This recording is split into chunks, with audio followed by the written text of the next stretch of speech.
प्रज्ञाशील और शांत, ये क्वालिटी थी सरस्वती की, जो कि शर्मा जी की बहू थी।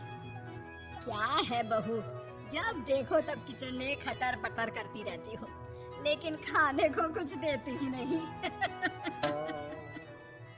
कैसी बात कर रही हो पीयूष की अम्मा? सुबह से 4 कप चाय, 2 बार नाश्ता और इतनी सारी बहू के हाथ की नमकीन तो खा चुकी हो, फिर भी ऐसा बोल रही हो? अरे कुछ तो डरो ऊपर वाले से। तभी वहाँ पीयूष आ जाता है। क्या है सरस्वती, इतनी देर लगती है क्या टिफिन बनाने में? एक काम है घर का तुम्हारे पास, वो भी नहीं कर पाती हो वक्त पर। आपका टिफिन टेबल पर रखा है और नाश्ता भी, बाकी का सामान बेड पर रखा है, और अब मैं मंदिर जा रही हूँ। सरस्वती मंदिर चली जाती है। उसके जाने के बाद घर में, यार माँ, कैसी गवाह लड़के से शादी करा दी है। मंदिर, पूजा, किचन और सास ससुर के सिवा इसे कुछ दिखता ही नहीं है कि कैसे खुद को स्मार्ट बनाकर रहना होता है, कैसे लोगों से जुड़ना है, बातें करनी है, ऐश करना है। अरे पैसा बचाओ, पैसा बचाओ, और कुछ आता ही नहीं इस लड़की को। जो क्वालिटी तू गलत तरीके से बता रहा है ना, दरअसल एक अच्छी गृहिणी की वही सारी अच्छाई होती है बेटा। घर को चलाना, समाज में इज्जत दिलाना और घर वालों का ख्याल रखना, और चाहिए ही क्यों? अरे क्यों नहीं चाहिए कुछ और?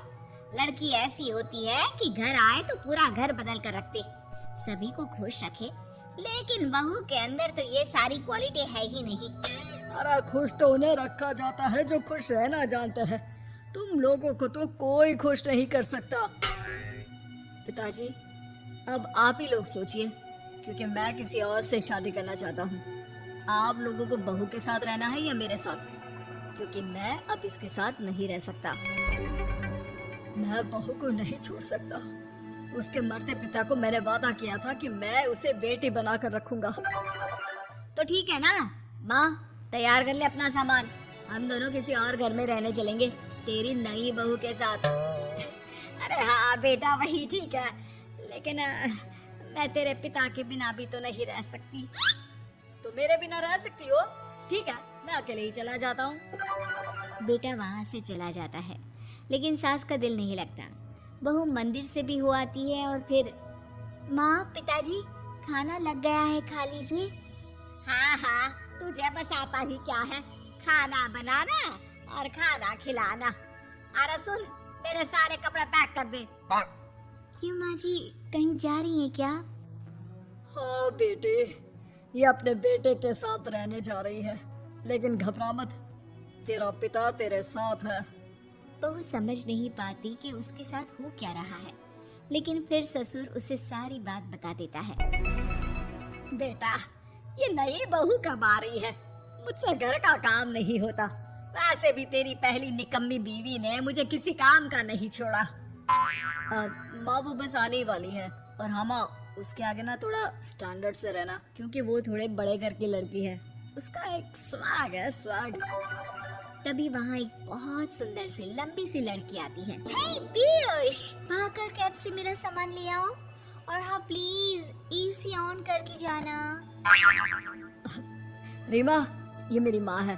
तुम चाहती थी ना कि मेरी माँ हम लोगों के साथ रहे। हेलो आंटी जी, हम लोग ना जल्दी शादी कर लेंगे, फिर मेरे जैसी टॉप लड़की आपको अच्छी बोलेगी। एक्साइटेड होंगी ना आप? पर नो इश्यू। पीयूष सामान ले आओ ना, एंड आंटी आप पानी ले आइए प्लीज। माँ को तो समझ में ही नहीं आता कि वो क्या करे।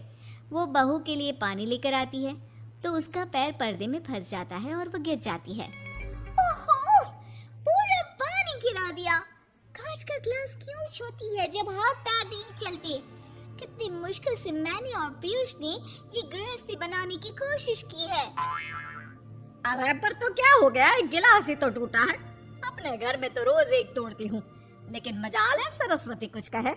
और हाँ, मैं पानी वानी नहीं पिलाने वाली, मुझे ऐसी कोई आदत नहीं है। बहू हो, बहू की तरह रहो, समझी? तभी वहाँ पीयूष आ जाता है, जिसे देख रीमा रोने लगती है। देख लो अपनी माँ को कैसी खरी खोटी सुना रही है।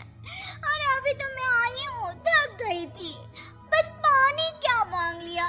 कह रही है बहू हो, बहू की तरह रहो।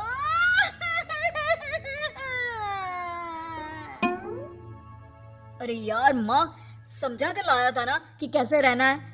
माँ ऐसा करोगी तो मैं भी नहीं रख पाऊंगा तुमको हमारे साथ। वैसे भी आप ये समझो कि रीमा ने खुद कहा था कि माँ को साथ रखना। अरे हाँ हाँ बेटा, वो सिर्फ इसलिए कि मैं घर का सारा काम करूं, बैठे बैठे इस महारानी को खाना पानी दूं।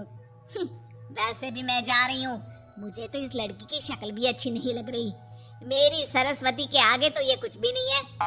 निकलो निकलो यहाँ से। मैंने सोचा था बिना पैसे का नौकर मिल जाएगा, लेकिन नहीं। कुछ लोगों को आदत होती है फ्री की रोटी खाने की। निकलो यहाँ से।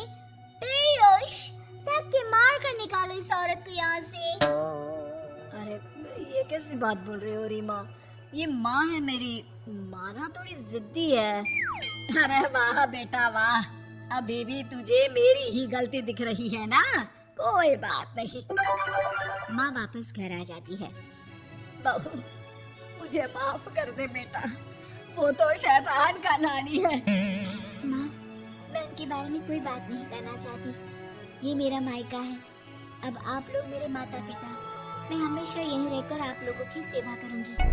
नहीं नहीं बेटा, हम करेंगे तेरी शादी किसी अच्छे लड़के से। अरे कोई जरूरत नहीं है, मैं देख कर आई हूँ जो हालत है ना पीयूष की, वहाँ नहीं टिकने वाला ज्यादा दिन। ना टिके वो उसकी मर्जी, लेकिन मेरी बेटी इतनी गई गुजरी नहीं है जो उसे कभी भी छोड़ो और कभी भी वापस आ जाओ तो वो तुम्हें अपना ले। अब ज्यादा ही हो रहा है आपका।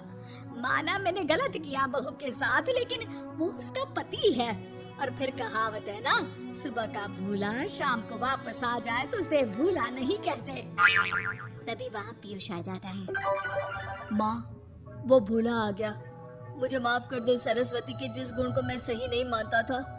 दरअसल जीवन को सही तरीके से जीने के लिए वही गुण होने चाहिए। मुझे माफ कर दो सरस्वती, मैं आज के बाद तुम्हें और पापा को छोड़कर कहीं नहीं जाऊंगा।